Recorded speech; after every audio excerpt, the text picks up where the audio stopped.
Praktik keji sindikat perdagangan bayi yang beroperasi di Kecamatan Medan Johor, Kota Medan, Sumatera Utara dibongkar aparat kepolisian. Sindikat tersebut memanfaatkan media sosial seperti TikTok sebagai sarana promosi dengan modus berkedok layanan adopsi anak. Ibu rumah tangga ini melakukan perdagangan bayi tetapi memiliki kendala di dalam hal untuk mempublikasikannya ke media sosial.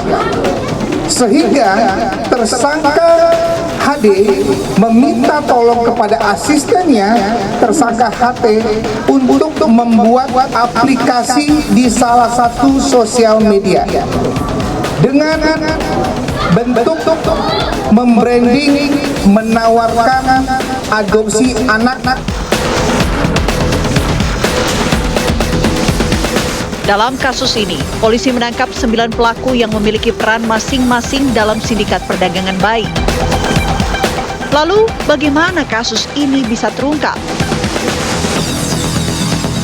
Terungkapnya kasus ini berawal dari laporan masyarakat ke Polrestabes Medan yang menemui sejumlah perempuan hamil yang kerap datang ke salah satu rumah kontrakan di Jalan Kampung Tengah Medan.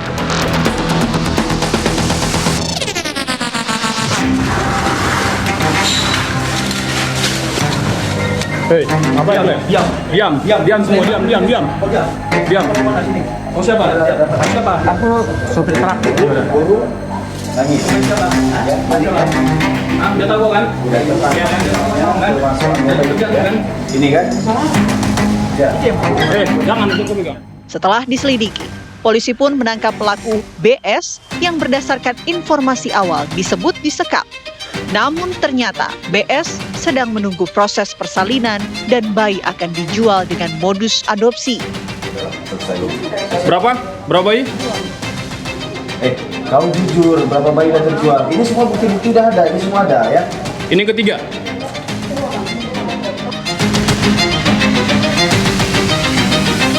Dari hasil pengembangan, polisi kemudian menggerebek sebuah hotel di Kota Medan. Di lokasi ini, petugas kepolisian mengamankan para pelaku lainnya beserta 2 bayi yang menjadi korban perdagangan.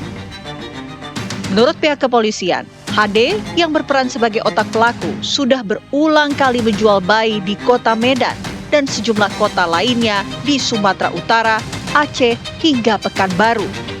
Para pelaku menawarkan adopsi bayi dengan harga yang variatif, mulai dari 9 juta hingga 25 juta rupiah.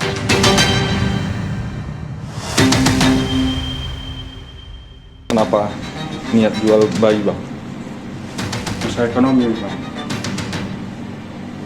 Kenapa ekonomi ya, Bang? Ya saat itu memang anak saya yang di sekolah pun udah uang sekolahnya pun dari tahun lalu pun belum dibayar, kan gitu kan. Terus sewa rumah kami pun 9 bulan belum dibayar lagi. Bang, harga yang ditawarkan, Bang? Awalnya sama kakak itu saya bukan niatnya kan ngadopsi karena kakak itu kan nggak punya anak. Jadi niat kami sama istri saya niat meminjam duit dia. Nanti saya setelah kerja balik dari Malaysia 4 juta saya balik bayar gitulah.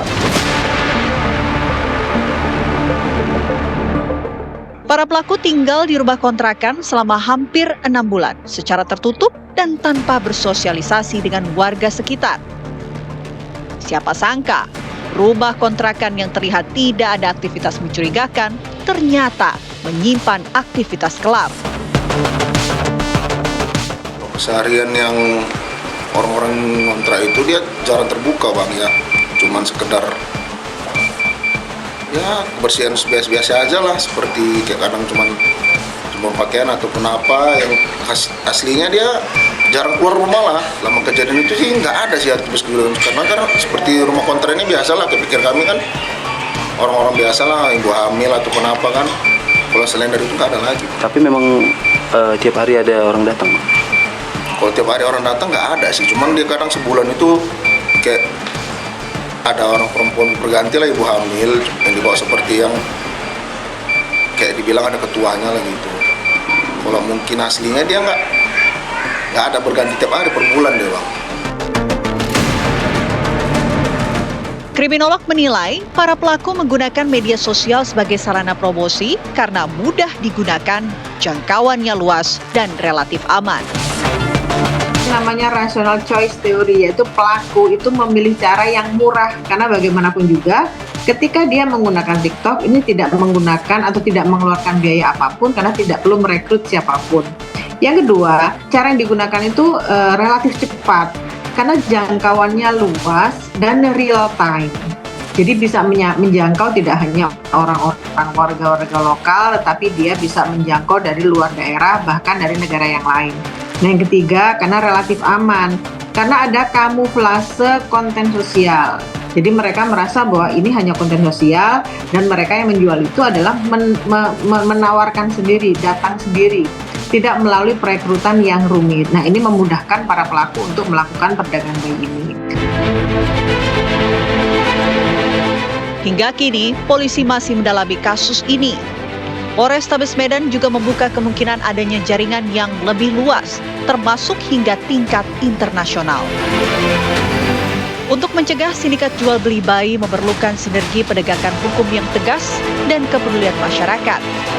Dengan menutup celah ekonomi dan administratif, ruang gerak sindikat dapat dipersempit demi menjamin keselamatan hak hidup anak.